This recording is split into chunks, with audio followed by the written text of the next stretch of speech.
Santo Petrus dan Paulus kendati tidak hidup dalam masa yang sama dan punya peranan berbeda dalam sejarah gereja, dirayakan secara bersama-sama. Mengapa?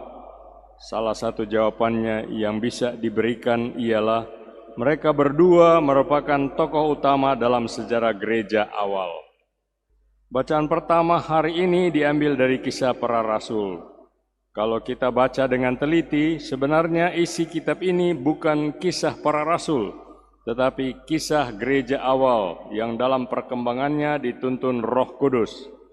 Selain itu, hanya 2 rasul yang dikisahkan, yaitu Petrus dan Paulus. Petrus dikisahkan dalam bagian pertama hingga kisah mengenai pertemuan di Yerusalem. Sementara Paulus dikisahkan dalam bagian kedua, mulai kisah pertobatan hingga menjadi tahanan rumah di Roma. Muncul pertanyaan, pengalaman-pengalaman seperti apakah yang telah membentuk pribadi Rasul Petrus ini? Jawabannya amat banyak. Kalau kita membaca kisah Rasul itu, sekurang-kurangnya ada 2 pengalaman yang menentukan hidupnya.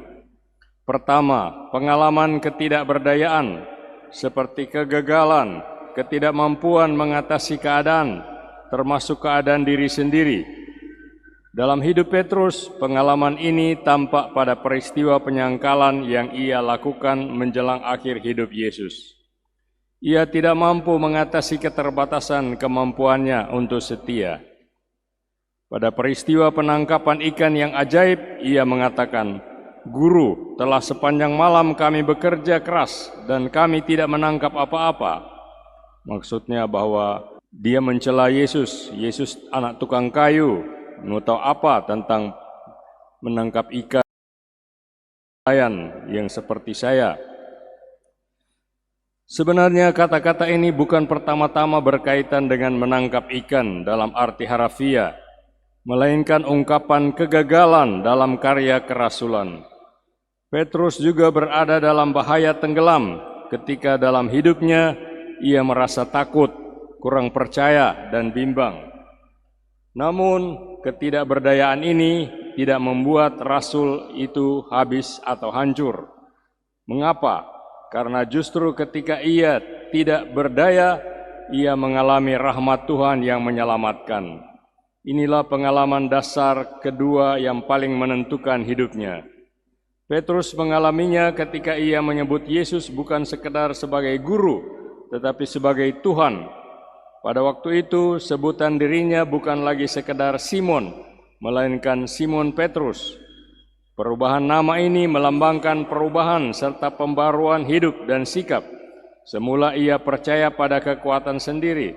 Selanjutnya ia berkata, "Karena Engkau menyuruhnya, aku akan menebarkan jala juga."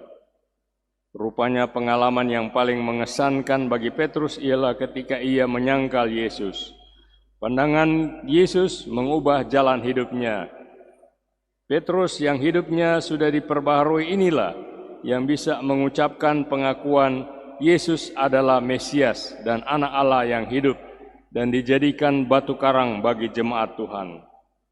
Semoga kita pun berkat teladan dan doa Rasul Agung ini berani menerima dan berharap dapat semakin mengalami kehadiran serta kuasa Allah yang membaharui kehidupan. Amin.